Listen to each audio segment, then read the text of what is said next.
Uma curiosa cena marcou o final de Santos e Palmeiras na última quarta-feira. É dela que eu falo hoje. Eu pelo menos começo o vídeo de hoje com ela como ponto de base.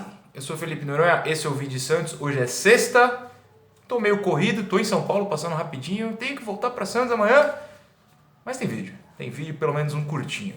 Sobre Jobson, o protagonista da cena que eu falo, no momento que a Pita pula. Você quer vir aqui? Você quer vir aqui? Porque ela tá carente, ela tá carente. Tá 3 dias sem me ver essa coisa. Tá carente. Vai pra lá. E, enfim, Jobson, protagonista da cena, por quê? A Pita no cantinho ali, ó. Porque ele pediu, ele ia entrar, né? Ele ia entrar, eu nem percebi no estádio, foi naquela hora do olé ali. Eu tava de olho de fato no Jorge, porque o Felipe Melo foi falar umas coisas bem próximo ao nosso lateral esquerdo, coisas que a TV não mostrou. E eu fiquei de olho, eu acabei não olhando pro banco do Santos, não percebi que o Jobson estava ali posicionado para entrar. Muita gente veio me contar e ao menos 2 pessoas me mandaram um vídeo do Jobson falando, né, pro Pará, joga para fora para ele entrar. Depois tem um ângulo do próprio Pará lamentando que a bola estava do outro lado e não chegava para ele, e o Jobson acabou não entrando. É interessante, porque mostra que o Jobson realmente está afim de jogar. Se é bom ou ruim é outra história. Tá afim, pelo menos é um ponto positivo. Enquanto a Pita tenta se matar aqui, aparentemente. Não se mate, óbvio, senão sua dona vai querer me matar. Pois bem, por que cito isso? Porque o caso Jobson, como vocês podem ter reparado no título, para mim mostra muito de como o São Paulo, na verdade, não é tão fechado quanto parece. Claro, os treinos são fechados, mas eu não vejo necessidade dos treinos abertos. Não muda a vida, a nossa vida não muda mesmo. Escalações sempre serem alteradas é ruim para o técnico adversário, não para o Santos. E uma reclamação constante, diminuiu, mas no começo do ano era mais constante de fato.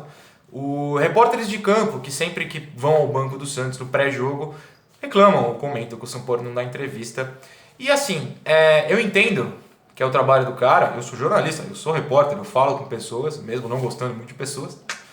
Tem que falar. E eu entendo que o trabalho é designado para tentar lá tirar alguma coisa do técnico no pré-jogo. Mas eu pergunto a você mesmo que me assiste nesse momento. Quantas entrevistas pré-jogo foram minimamente interessantes ali na beira do campo? Zero. Não há entrevista interessante ali. Não muda a vida de ninguém o São Paulo falar. Só que o São Paulo fala pós-jogo, né? E ele fala muito pós-jogo. As entrevistas dele rendem a semana inteira, o intervalo de um jogo para o outro inteiro. Ele fala. E se ele ficasse falando no pré-jogo e nos treinos e toda semana fora de jogo, ia se tornar repetitivo, que é algo que a gente reclama de todo mundo que fala no futebol brasileiro. Como os programas esportivos são repetitivos, os mesmos assuntos surgem todo dia, são os mesmos jogadores falando das mesmas coisas, os técnicos não mudam o discurso, e o São Paulo fala de uma vez muita coisa. Eu prefiro esse método, e eu digo isso como jornalista mesmo, não como torcedor nem nada, nem como fã do técnico. Eu digo isso como jornalista e para um público que acompanha, precisa de notícias jornalísticas, precisa de jornalismo para levar o que ele fala a vocês. Eu acho que é muito mais interessante ele ali pós-jogo, com análise de jogo, análise dos atletas. Eu acho. Ele analisou o Jobson pós-jogo. Ele sempre fala do Jobson, né? Curiosamente. Perguntam para ele, ele responde, ele não se abstém de responder. Ele falava até antes do jogo do Palmeiras que o Jobson não estava ainda dentro do que ele planejava e por isso não estava sendo utilizado. Ao mesmo tempo que ele sempre ia para o banco. Não é como se ele fosse afastado do elenco. No banco ele está, diferentemente de Lucas Lourenço e outros caras. Por exemplo, o Jobson está lá no banco. Quando o São Paulo sentiu que ia ter alguma utilidade nesse jogo contra o Palmeiras, ia colocar, acabou não entrando, mas já abre-se a porta, né? Aparentemente ele já conquistou o São Paulo um pouquinho. Então eu apostaria que, não sei se contra o Inter, mas logo a gente deve ver o Jobson jogando. E assim, o que o São Paulo falava antes, que não estava pronto, no pós-jogo, que é a hora boa dele da entrevista, ele falou muito bem, eu anotei aqui no meu papelzinho, algumas frases do São Paulo sobre o Jobson, que mostra que quando é questionado e não é certo, o São Paulo é sim aberto, e também ajuda a continuar a esclarecer todo o pensamento do argentino sobre o Jobson. Por exemplo, ele disse que o Jobson tem um passe muito importante, ou seja, vai ser útil em algum momento. Ele enxerga isso nos treinos, não foi em jogo, certo? Que o Jobson tem técnica e que essa técnica dele, ele vai ser, assim que ser utilizado, vai conseguir relacionar essa técnica ao time, ao estilo de jogo do Santos. Ele também falou que alguns jogadores se adaptam rápido, outros não. O Jobson está no caso de não. É só o torcedor parar de encher o saco, não é mesmo?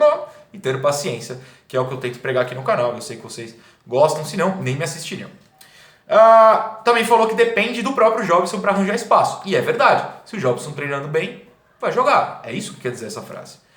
E por fim, que o Santos tem como aproveitar a técnica do Jobson e se ele conseguir colocar ela em prática, vai ser de boa ajuda. Ou seja, o São Paulo não é tão fechado, o São Paulo só tem um momento certo para falar. O São Paulo não boicota jogadores, ele espera o cara estar pronto. É só ter paciência, gente. É um novo método, a gente não está acostumado. Que foi, Peter? Que foi? É um novo método, a gente não está tão acostumado. Enquanto a Pita escala meu colo. Mas é assim, é parte do processo. Lá em janeiro eu falei, a gente não vai aprender tudo de São Paulo em janeiro e também não vai ser até dezembro que a gente vai aprender tudo. É mais um capítulo desse aprendizado com o nosso técnico argentino. Acho que é isso, né? Eu prometi ontem falar de Jobson hoje, falei de Jobson hoje, falei de São Paulo também, e amanhã, sei lá do que eu vou falar, se é que vou falar. Mas domingo eu falo porque tem jogo contra o Inter. Torceremos. Beijos, pessoas. Até a próxima.